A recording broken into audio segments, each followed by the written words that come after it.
Sebelum kita lanjut, jangan lupa like, comment, subscribe, dan nyalakan notifikasinya agar tidak ketinggalan info terbaru lainnya. Semoga bermanfaat. Kisah seorang profesor matematika menjadi mu'alaf sebab surat Az-Zariyat. Al-Quran adalah kitab yang tidak dibatasi oleh ruang dan waktu, karena mendahului sains modern dengan fakta paling akurat sebagai temuan ilmiah terbaru. Gary Miller merupakan seorang profesor matematika. Dia dibesarkan di Kanada. Sekolah-sekolah keagamaan adalah tempatnya menimba ilmu. Selain mendapatkan pengetahuan, dia di sana juga mendapatkan keimanan. Dia kemudian belajar teologi di Universitas Wheeling Jesuit, Amerika Serikat.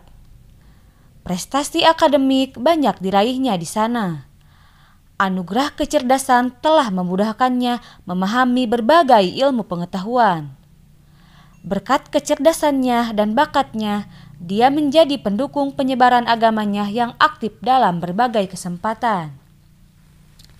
Dia menyebarkan keyakinannya kepada halayak ramai. Dengan penuh semangat, laki-laki itu berdiri di podium dan menjelaskan ajaran keimanan yang ketika itu diyakininya benar. Ceramahnya juga ditayangkan di televisi. Kemudian ia mendapat gelar doktor dalam bidang matematika di Universitas Toronto. Pemikiran ilmiah Miller kerap berbenturan dengan ajaran agama yang dianut. Hal ini membuatnya tidak nyaman sehingga dia lebih memutuskan untuk berpindah ke agama lain. Dia juga berpindah-pindah rumah ibadahnya selama 9 tahun karena tidak mendapatkan jawaban dari pemuka agama soal ketuhanan. Pertanyaan dan penjelasan Miller kerap membuat pusing pemuka agama. Mereka yang seharusnya mampu memberikan jawaban untuk menambah keimanan masyarakat malah terdiam. Pemuka agama itu tidak dapat memberikan jawaban yang memuaskan kepada Miller.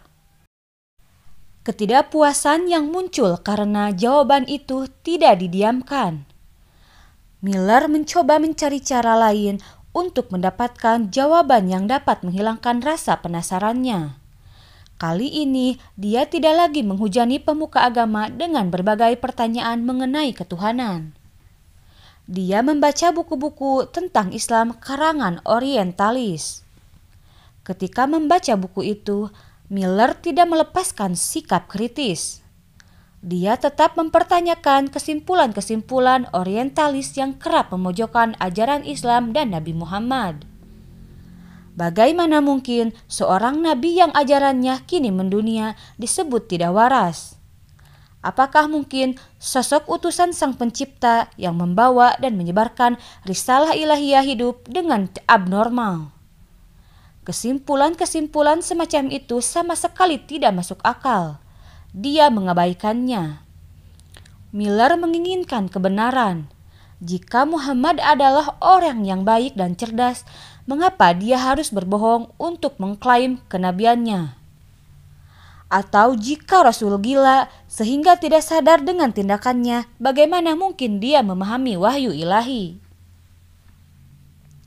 Jawaban tentang semua kegelisahan Miller ternyata ada dalam Al-Quran surat Az-Zariyat ayat 52-53 yang bunyinya adalah, tidak seorang rasul pun yang datang kepada orang-orang sebelum mereka, melainkan mereka mengatakan, ia adalah seorang tukang sihir atau orang gila. Apakah mereka saling berpesan tentang apa yang dikatakan itu? Sebenarnya mereka adalah kaum yang melampaui batas. Sindiran Allah dalam firman itu menyadarkannya bahwa tudingan orientalis bukan hal baru. Mereka hanya mengulang apa yang dilakukan masyarakat dahulu yang menolak risalah Islam. Al-Quran jelas menerangkan Rasulullah tidak berdusta. Kemudian pandangannya kembali terbuka ketika membaca kisah anak Rasul Ibrahim yang meninggal dunia. Ibrahim meninggal bersamaan dengan gerhana matahari yang terjadi. Seorang sahabat Nabi pernah berkata, "Matahari hilang karena anak Rasulullah telah wafat." Rasulullah pun membantah perkataan sahabat. Matahari dan bulan tidak mengalami gerhana karena kematian atau hilangnya nyawa seseorang.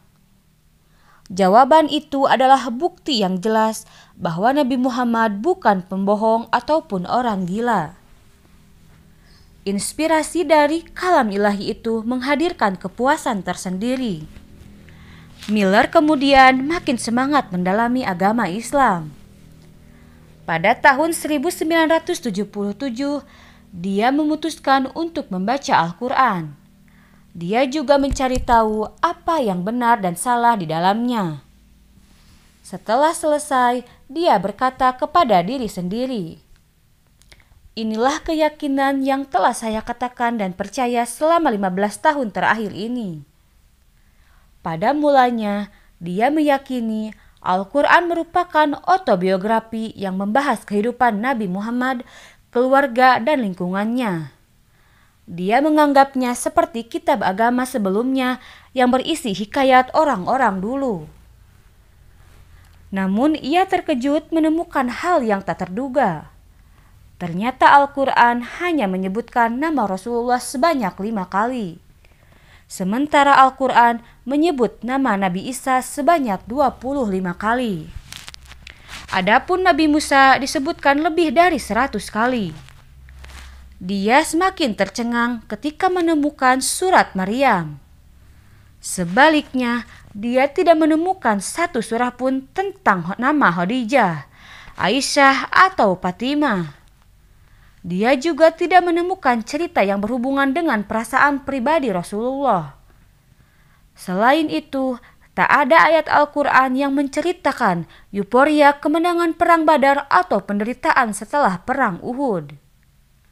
Miller menemukan tidak ada satu kata pun yang disebutkan dalam Al-Quran tentang kesedihan yang menimpa Rasulullah. Karena kitab ini berasal dari Allah, bukan Nabi Muhammad.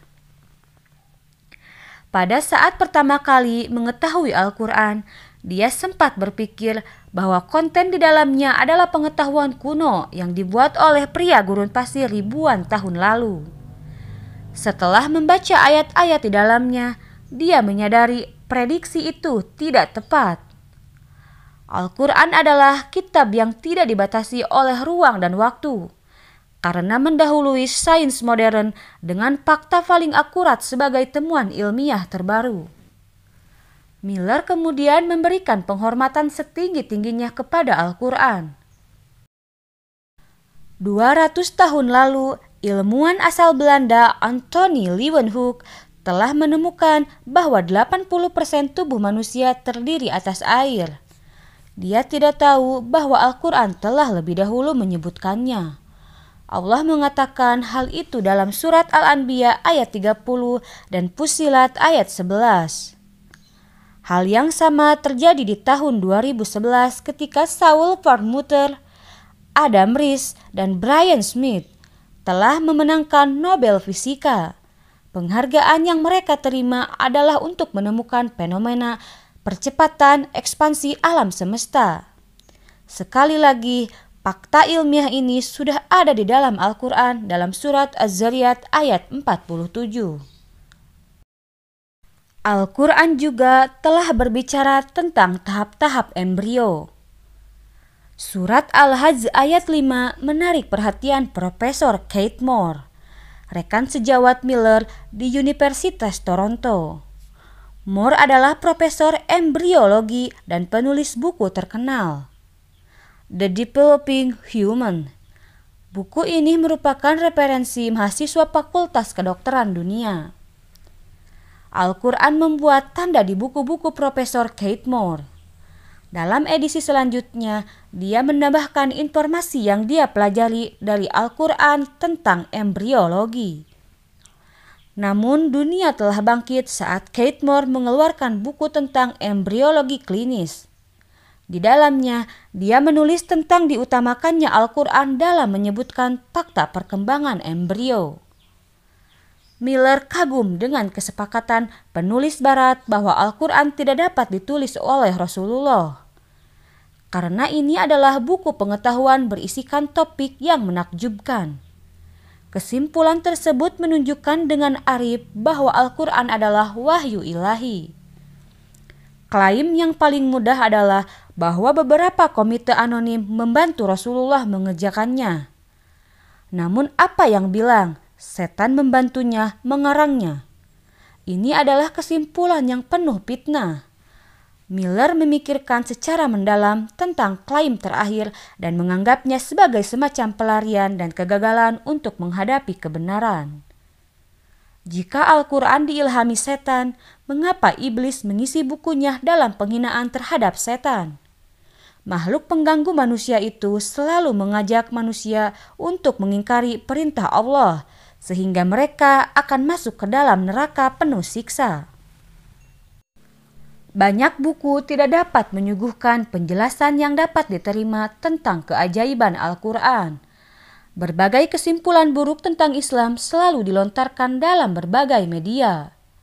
Namun itu semua justru menjadi pemicu orang untuk lebih mendalami hakikat Islam. Gary Miller memeluk agama Islam pada tahun 1978. Dia memilih nama mu'alaf Abdul Wahid Omar. Dia mengundurkan diri dari pekerjaannya di Departemen Matematika dan lebih memilih mengabdi untuk berdakwah di Kanada. Buku yang ditulisnya menarik perhatian banyak orang, berjudul The Stunning Quran.